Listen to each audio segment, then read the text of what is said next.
Escola Bíblica, Ensino 13. A gloriosa esperança do apóstolo. Texto áureo. Mas nós que somos do dia, sejamos sóbrios, vestindo-nos da couraça da fé e do amor, e tendo por capacete a esperança da salvação. 1 Tessalonicenses 5:8. A verdade prática. A esperança gloriosa da volta de Jesus traz sobriedade para as nossas vidas e disposição para exercer a fé e o amor em esperança. O texto é em 2 Timóteo 4, do 6 ao 8 e 1 Tessalonicenses do 5, do 1 ao 11. 2 Timóteo 4. Porque eu já estou sendo oferecido por aspersão de sacrifício e o tempo da minha partida está próximo. Combati o bom combate, acabei a carreira, guardei a fé. Desde agora a coroa da justiça me está guardada, a qual o Senhor justo juiz me dará naquele dia, e não somente a mim, mas também a todos os que amarem a sua vinda. 1 Tessalonicenses 5. Mas, irmãos, acerca dos tempos e das estações, não necessitais de que se vos escreva, porque vós mesmos sabeis muito bem que o dia do Senhor virá como ladrão de noite. Pois que, quando disserem a paz e segurança, então lhes sobrevirá a repentina destruição, como as dores de parto, aquela que está grávida, e de modo nenhum escaparão. Mas vós, irmãos, já não estáis em trevas, para que aquele dia vos surpreenda como um ladrão. Porque todos vós sois filhos da luz e filhos do dia. Nós não somos da noite nem das trevas. Não durmamos, pois, como os demais, mas vigiemos e sejamos sóbrios. Porque os que dormem, dormem de noite, e os que se embebedam, embebedam-se de noite. Mas nós que somos do dia, sejamos sóbrios, vestindo-nos da couraça da fé e do amor, e tendo por capacete a esperança da salvação. Porque Deus não nos destinou para a ira, mas para a aquisição da salvação por nosso Senhor Jesus Cristo, que morreu por nós, para que quer vigiemos, quer dormamos, vivamos juntamente com ele, pelo que exortai-vos uns aos outros e edificai-vos uns aos outros, como também vos fazeis. A introdução. A última lição desse trimestre nos mostra que não podemos perder a esperança do céu em meio ao sofrimento e às tribulações dessa terra. Essa esperança é a fonte da força dos fiéis que se apegam no que Deus realizou em Cristo Jesus. E a garantia dessa esperança é o fato de que o Espírito Santo nos fortalece, renova e confirma a herança eterna do nosso Deus, que a esperança do apóstolo Paulo seja nossa também. Uma morte como oferta de sacrifício. O Espírito Santo que guiava o apóstolo Paulo em tudo fez sentir que o tempo da sua partida estava próximo. Nesse sentido, o apóstolo via o seu martírio iminente como uma oferta apresentada sobre o altar do sacrifício. Essa consciência clara de que haveria de padecer pelo nome de Jesus não o permitia ter medo ou frustração diante da morte. É preciso ter a consciência de que não encontrarmos o Senhor por meio se não encontrarmos o Senhor por meio do arrebatamento da igreja, o encontraremos por meio da morte. Por intermédio do Espírito Santo, nos preparemos para que esse tempo em esperança. Combati o bom combate. Agora o apóstolo faz uma análise de sua trajetória. Ele combateu o bom combate. Desde quando Paulo teve um encontro com Cristo indo para Damasco até o momento próximo de sua morte, muitas experiências ocorreram em sua vida. É notória e a total entrega do apóstolo. Muitas perseguições, provações, injustiças, plantações e confirmações de igrejas. De fato, o apóstolo entregou a sua vida integralmente à causa do Evangelho. Ele combateu o bom combate. Que combate estamos combatendo? Essa causa é a nobre causa do Evangelho? Que o autoexame de Paulo seja exemplo para nos autoexaminarmos também. Gratidão e esperança. Além de combater o bom combate, o apóstolo acabou a carreira e guardou a fé. Mais importante do que começar é a forma como terminaremos a carreira. O apóstolo tinha consciência da carreira que percorreu e a fé que guardou durante os anos de ministério.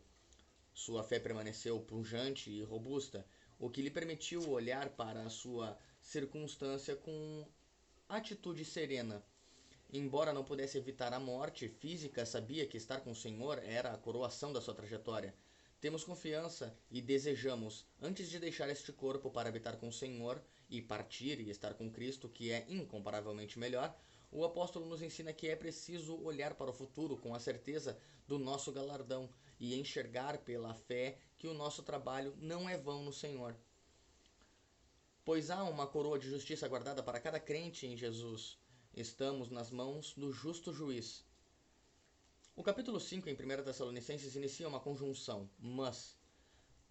Para retornar à ideia lógica do capítulo 4, em que Paulo fala sobre a ressurreição dos mortos em Cristo, na mesma ocasião em que ocorrerá o arrebatamento dos vivos em Cristo.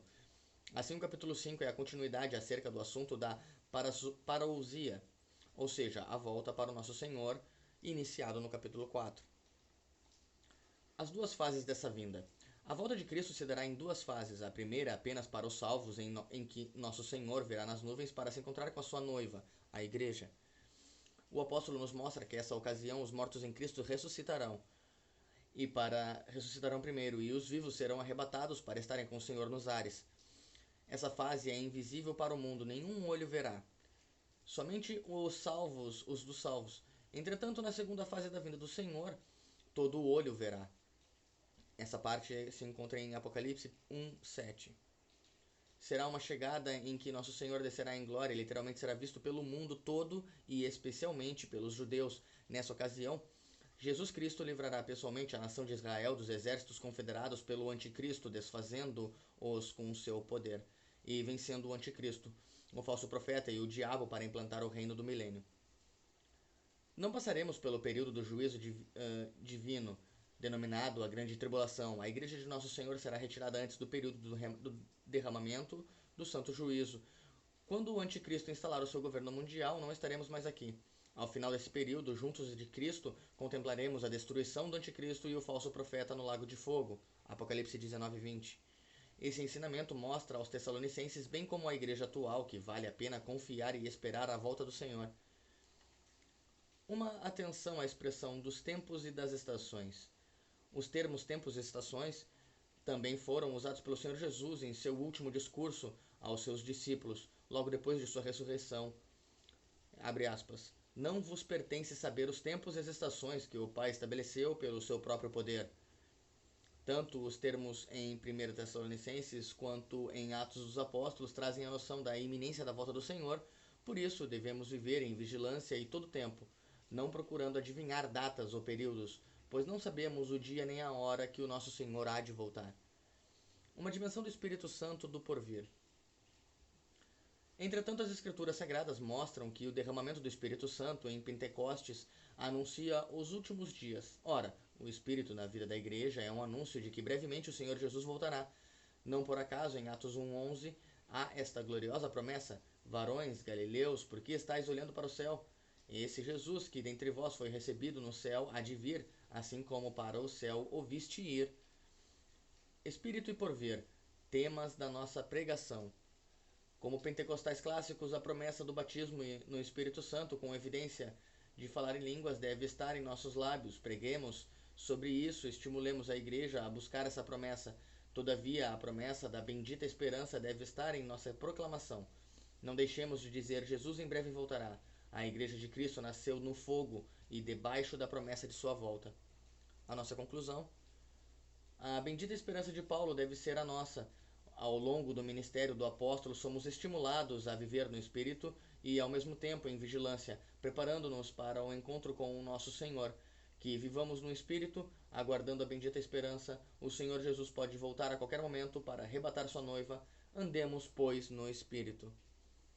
A única comentário que eu tenho a fazer dessa leitura, um pouco antes da conclusão, a parte do Espírito Santo e falar em línguas, isso não é exclusivo para todos, não é dado a todos, não é algo que é necessário a todos, não é algo vivenciado por todos.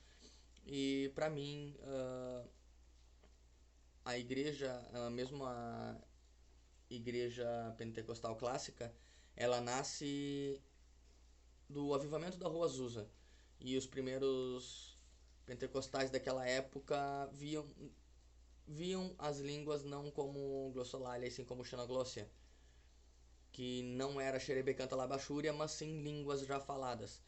O pentecostalismo clássico é assim, Depois, Wingren, os suecos, que trouxeram a Assembleia de Deus e outras vertentes que vieram para o Brasil, mudaram isso para glossolalia e aí virou essa baderna que nós vemos hoje. Pessoas apenas se edificando. Eu acho muito justo a do.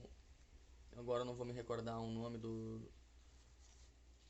Lamartine Pozella. Lamartine Pozella tem igreja, é pentecostal, e ele mesmo fala que o dom de línguas ele não serve para edificar a igreja se não tem quem interprete. Então, se ele só serve para edificar aquele que ele fale no secreto. Lamartine Pozella mesmo ele fala em línguas, mas ele fala no secreto, porque se não vai edificar a igreja, fique de boca fechada. Feche a boca. Mas se vai só edificar a você, faça no secreto. Edifique-se a si mesmo. Mas na igreja, diante de todos, é apenas um adorno, algo para tomar pompa e parecer-se superior aos outros. E essa discrepância não existe, não é vista em nenhum evangelho, nem no Novo Testamento, nem em Atos dos Apóstolos, nem nada isso é visto. Somos todos iguais, pois todos pecaram e destituídos estão da glória de Deus.